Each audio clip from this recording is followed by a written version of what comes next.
this idea of full-time, part-time, where they'll train 3 times a week and the full-time boys will train 4 times a week, so there's almost not that much of a difference anymore, Will. Yeah, I was talking to someone down at Wingate and Finchley who are in the Ryman Premier League, and they were saying that Maidstone, the wages that they're paying are, really quite sizable, enough that some people could live off that as their full-time wage.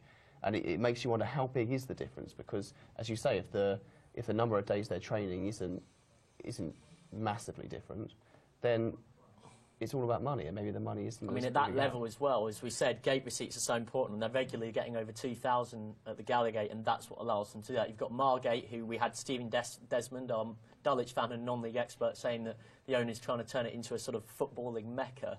There's a heck of a promotion scrap going on down there, isn't there, Gary? Yeah, there certainly is. I'm just looking at the things just here. Maidstone top of the table, 4 points clear of Margate, and Dulwich Hamlet in 3rd place, only sort of 1 point behind. The Dulwich have just slipped off, lost last night as well, which they couldn't. Yeah, exactly. Really they lost to Lewis last night, which was a big game for them not to go and get anything from at all. So it's very tight up there, and Maidstone, like we were talking about a few minutes ago, they've obviously put some money into the club.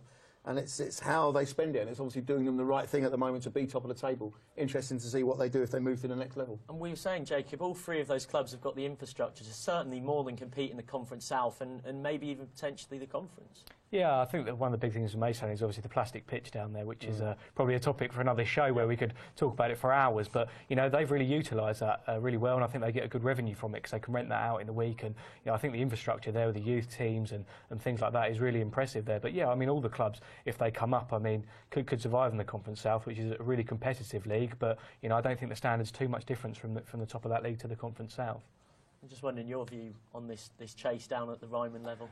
I think that Maidstone, will take home the title. They're already 4 points clear. I mean, it seems that they've got everything set up. It's a shame because at one point it really did look like we were going to get a sort of D-Day scenario on Friday with 3 of a minute. But I think the playoff race is still really interesting because you've got Margate, who are sort of slightly artificially funded, where they're not quite as big a club. They're still a sizable club for that level, but they're getting a lot of money pumped in. And then Dulwich, who genuinely do sort of support their side on the pitch with good. They've got an outstanding backing down at Champion Hill. And I think one of those 2 should be the team to get promoted, but only one of them can. And then you're going to have 2 other smaller non-league clubs who are going to push them all the way in the playoffs as well. So it's very interesting. Yeah, and you've got Hendon, and you've got Met Police, and you've also got Basingstoke chasing them, haven't you, Gary? Yeah, absolutely. Yeah, it's hotting up to be an interesting race for the title and for the playoffs as well in that division. And people sometimes forget at that level that it's not a 2-legged playoff, is it? 3rd and 4th are, 2nd and 3rd are really important. Yeah, absolutely, because you get the home advantage in the playoff. And, yeah, like you say, very, very important to finish as high up the table as you can.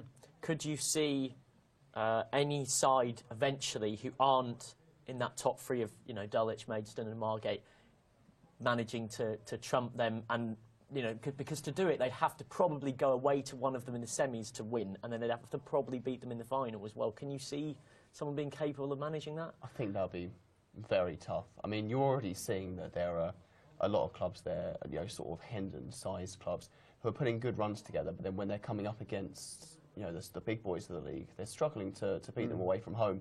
And I just think that home advantage will be enough to see them through to the final. Particularly when you consider Maidstone, Dulwich and Margate could all probably attract more than 2,000 as home fans uniquely as a crowd for that semi-final. At that level, Jacob, it can really make the difference. Yeah, no, that would be a massive difference. But also, there also comes pressure. I mean, if you've got a big crowd and you start off the first 5-10 minutes don't go your way, all of a sudden those 2,000 people are on your back. That's what we've seen at Margate a little bit, because there's this huge expectation now that this season they just have to go up and they have to, anything, almost not even being champions is a failure. Yeah, I was just thinking that when Jacob was just answering the last question. What happens to Margate if they don't make it up this season? Does it all implode on them? And like you say, the expectations have been there so big this season. If they don't make it up either as champions or via the playoffs, what does the summer and next season hold for them? And we've seen you look at a side like Concord Rangers, who this season are comfortably staying up in the Conference South, maybe even pushing a very outside spot at a playoff chase. They've got 3 promotions in 8 seasons that, in the long term, we were discussing this in regard to Margate, in regard to Farnborough earlier, they're doing it through youth. They've had 13 players taken by Football League clubs in the last 3 years. That's probably, in the long term, a better way of building yourself as a non-league side, isn't it, really? It's certainly more sustainable. And I think if you want instant promotions and you want to go up 3, 4, 5 divisions in one go, then yeah, you need someone backing you. But if you want to be successful in the long term, the only thing possible that can sustain it is producing your own players, really.